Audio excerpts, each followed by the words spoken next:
ఓ కార్యాచరణ తీసుకోవాలని నేను కోరుతా ఉన్నాను. థ్యాంక్ యూ శ్రీధర్ బాబు గారు. చాలా మంది విలేకరులు కింద నుంచి ఇండికేట్ చేస్తున్న ఆకలి అవుతుంది అది ముగించేసేవని చెప్పి. సరే, విల్ గివ్ ఇట్ అగైన్ అన్న, అంటే will give a break and take it.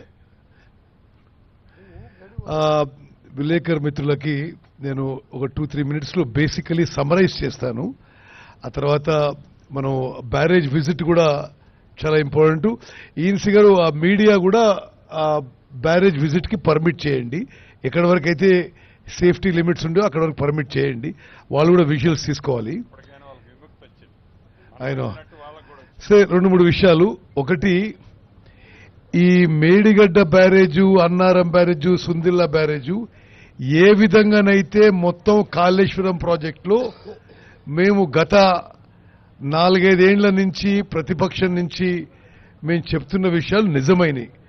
అంటే lack of design, lack of quality, lack of construction, lot of, అది ఏ విధంగా ఎన్ని కారణాలు కలిసి వచ్చినాయి. కానీ చివరిగా ఇన్ని లక్షల కోట్ల అప్పులు తీసుకొచ్చి ఇంకా 10,000 కోట్ల బిల్లులు పెండింగ్ ఉండి అసలు అది కట్టిన కారణం ఇప్పుడు పూర్తిగా ఫెయిల్ అయినట్టే. అంటే నేను ముందు చెప్పినట్టుగా మేడిగడ్డ, అన్నారం, సుందిల్లా బ్యారేజీలు 3 కూడా వాటర్ స్టోరేజ్ చేసుకుని ఎంతో కొంత కనీసం స్టెబిలైజేషన్ ఆయకట్టుకి ఇవ్వలేకుంటే మొత్తం ప్రాజెక్ట్ మీద పెట్టిన అమౌంట్ అది ప్రస్తుతానికి ఐడిల్ గా ఉన్నట్టే, ఆ ఇంట్రెస్ట్ బర్డెన్ మా అందరి మీద పడుతున్నట్టే.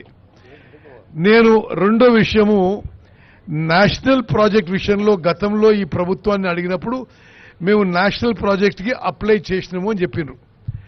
అయితే నేను పార్లమెంట్లో ఉన్నప్పుడు ఒక ప్రశ్నకి కేంద్ర ప్రభుత్వం ఇచ్చిన జవాబు కూడా మీకు చెప్తాను. కాళేశ్వరం ప్రాజెక్టు నేషనల్ ప్రాజెక్ట్ విషయం 11 July 2019 as reported by the reply of the Minister for Water Resources, River Development and Ganga Rejuvenation on 11th July 2019. As reported by Central Water Commission, Chief Minister of Telangana, via letter dated 11th February 2016, requested that Kaleshwaram project be accorded status of national project. However, no formal request in prescribed pro forma has been received from the state government of Telangana for consideration of the HYPOD steering committee of central government constituted for implementation of national projects. ఈ విషయం చెప్తున్నానంటే అక్కడున్న BJP, ఇక్కడున్న ప్రభుత్వం వాళ్ళు Kaleshwaram national project తీసుకొచ్చే దాంట్లో నిర్లక్ష్యం వహించారు. మా ప్రభుత్వం అధికారంలోకి రాగానే ప్రధానమంత్రిని నేరుగా ముఖ్యమంత్రి, ఉప ముఖ్యమంత్రి పోయి పాలమూరు రంగారెడ్డికి నేషనల్ ప్రాజెక్ట్ స్టేటస్ అడగడం జరిగింది. అదేవిధంగా మరి మా పార్టీ మేనిఫెస్టోలో ఉన్న విషయం మరోమారు మీకు తెలియజేస్తున్నాను. కాళేశ్వరం ప్రాజెక్టు, ప్రత్యేకంగా ఈ మేడిగడ్డ బ్యారేజ్ ఇవన్నిటి మీద జ్యుడిషియల్ ఎంక్వైరీ చేయబోతున్నాము. అది ముఖ్యమంత్రి గారి శాసన మండలిలో కూడా ప్రకటించారు. రెండో విషయము, పాలమూరు రంగారెడ్డికి నేషనల్ ప్రాజెక్ట్ స్టేటస్ కోసం కొట్లాడతాము. మూడో విషయము, ప్రాణహిత చేవెళ్ల ప్రాజెక్టు ఏదైతే ఈ గవర్నమెంట్ పూర్తిగా అబాండన్ చేసిందో, ఏ ప్రాజెక్ట్ అయితే కాస్ట్ బెనిఫిట్ రేషియో బెటర్ గా ఉందో ఆ ప్రాజెక్ట్ ని చేపట్టబోతున్నాము. మరి చివరిగా ఒక విషయము, బ్యారేజ్ విషయం. ఇంకా నేను ఎక్కువ పోకుండా ఎక్కడ తప్పనిసరిగా లోపం జరిగింది.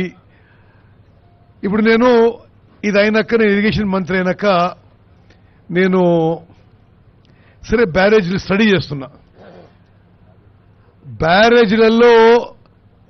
బ్యారేజీలలో సాధారణంగా మీరు ధవళేశ్వరం బ్యారేజ్ కానీ, ప్రకాశం బ్యారేజ్ కానీ, భారతదేశంలో ఉన్న అన్ని బ్యారేజీలు కానీ, ప్రపంచంలో బ్యారేజీల్లో స్టోరేజ్ కెపాసిటీ ఎప్పుడూ 2-3 టీఎంసీ కంటే ఎక్కువ ఉండదు. మరి గతంలో ఎవరు ఇరిగేషన్ మంత్రులు మీకు తెలుసు. ఆయన్నే డిజైన్, ఆయన్నే కన్స్ట్రక్షన్, ఆయన్నే ఎంత నీళ్లు పెట్టాలి, ఎంత నీళ్లు వదిలిపెట్టాలి అంతనే చెప్పేది కదా. 16 టీఎంసీలకి డ్యామ్లేమో నీళ్ల స్టోరేజ్కి, బ్యారేజ్లేమో to regulate and divert water flow. Barrage కట్టి 16 టీఎంసీ దాంట్లో వాటర్ స్టోరేజ్ చేసే వరకు రిపీటెడ్గా అది మొత్తం కాన్సెప్టు, డిజైను, కన్స్ట్రక్షన్ అన్నీ ఫెయిల్ అయిపోయి ఈరోజు మొత్తం కూడా తెలంగాణ ప్రజల మీద ఎవరు ఊహించని భారం పడుతున్నది. అంటే ఇన్ని లక్షల కోట్ల ఖర్చు వృధా అయ్యే ప్రమాదం ఉన్నది.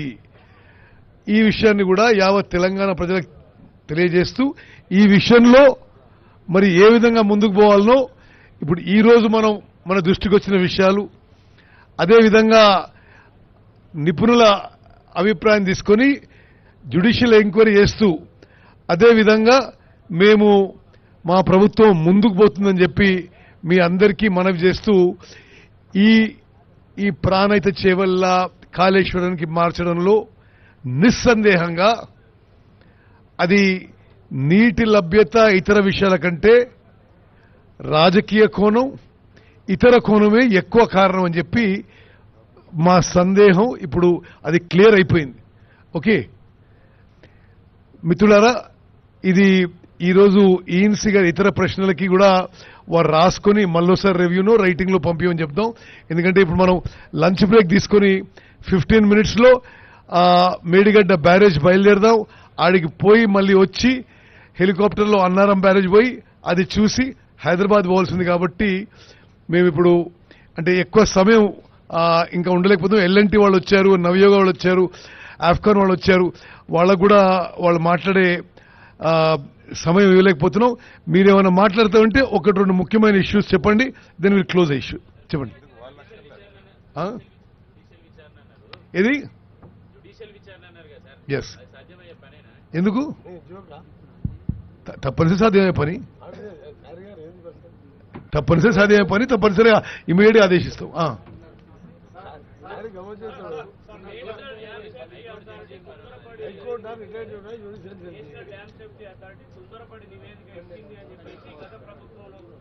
స్పెషల్ చీఫ్ సెక్రటరీ ఒక లేఖ రాయడం జరిగింది. వాళ్ళకి కంప్లీట్ గా సమయం ఇవ్వకుండానే ఒక 20 ప్రశ్నలు అడిగితే 17కి సమాధానం చెప్తే వాటిని కూడా పరిగణలోకి తీసుకోలేదని చెప్పేసి కూడా ఆయన లేఖలో పేర్కొనడం జరిగింది.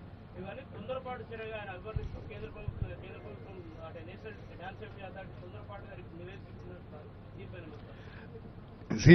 ఇది ఎలక్షన్ల ముందు అప్పుడున్న ఈ అధికారులు ఎవరైతే ఆ స్టాండ్ తీసుకున్నారో అప్పుడున్న అధికార పార్టీ సహాయం చేయడానికి చేశారు. మేమైతే నేషనల్ డ్యామ్ సేఫ్టీ అథారిటీ ఇచ్చిన రిపోర్టు అది ఇంపార్షియల్ గా కరెక్ట్ అని చెప్పి నేను భావిస్తున్నా.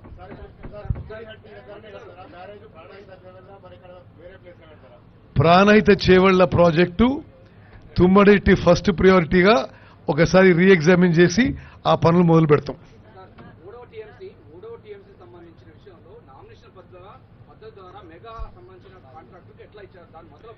సరే ఎనీవే ఆ విషయాన్ని పరిశీలిస్తూ ఎగ్జామిన్ చేస్తాం, ఎంక్వైరీ చేసి తదుపరి యాక్షన్ తీసుకుంటాం.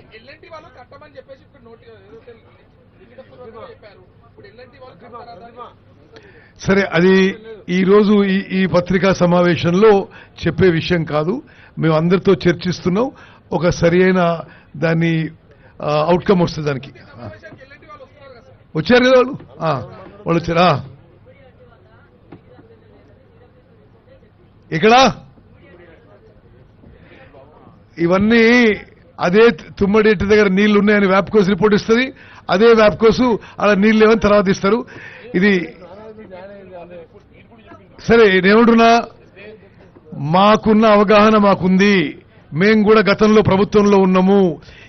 ఈ నిర్ణయాలు కొన్ని రాజకీయ కోణం వల్ల ఇక ఇతర మతలబుతో తీసుకునే అని చెప్పి మా అభిప్రాయం.